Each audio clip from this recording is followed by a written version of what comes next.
تو نظم کا عنوان شفافیاں ہے. بالکل یہی یاد آ رہی تھی. آپ کو ڈی گراؤنڈ میں سنائی. ابھی لنگر نہیں ڈالا, سبحان اللہ. ابھی لنگر نہیں ڈالا, تکونی بادباں کی رسیاں ڈھیلی نہیں کی. واہ واہ کیا بات. ابھی مستول اپنے پاؤں کے اوپر کھڑا ہے, سفینے کے بھرے سینے میں سانسوں کا ذخیرہ سرسراتا ہے. ابھی ہم ناقدانہ فاصلے سے اجنبی ساحل کے تیور دیکھتے ہیں. کھجوروں کے درختوں میں چھپی سرگوشیاں سننے کی خاطر ہم نے اپنے کان زندہ کر دیے ہیں. پہاڑی میں سرکتے تیر اندازوں کے کاروبار پر آنکھیں لگا دی. ہمیں تم اپنے ساحل پر پذیرائی کے کس انداز کے قابل سمجھتے ہو یہ تم پر.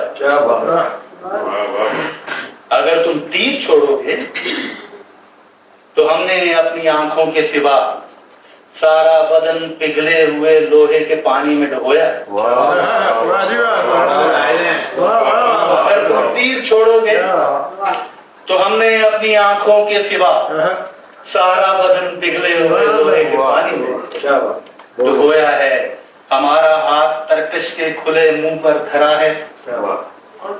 کماں کی خشک اور اکڑی زبان تو مدتوں سے تیر چکھنے کے لیے بے چین ہے.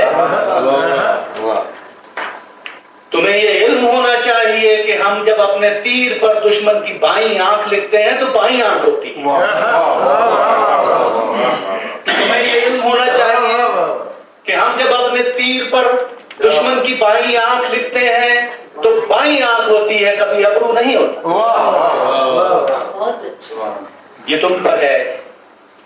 اگر تم ہم سینے سے لگانے کے لیے ساحل پر آ کر اپنے بازو کھول دو گے تو ہم بھی پھڑپڑاتے بادماں کی رسیوں کو کھول دیں.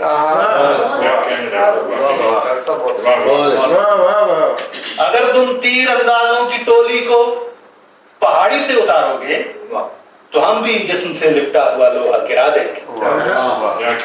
تمہارے ہر عمل کو ہم بڑی ایمانداری سے بڑے انصاف سے رد عمل دیں گے. تمہیں یہ علم ہونا چاہیے کہ آنکھ کے بدلے میں آنکھ اور دل کے بدلے دل ہمارا بات.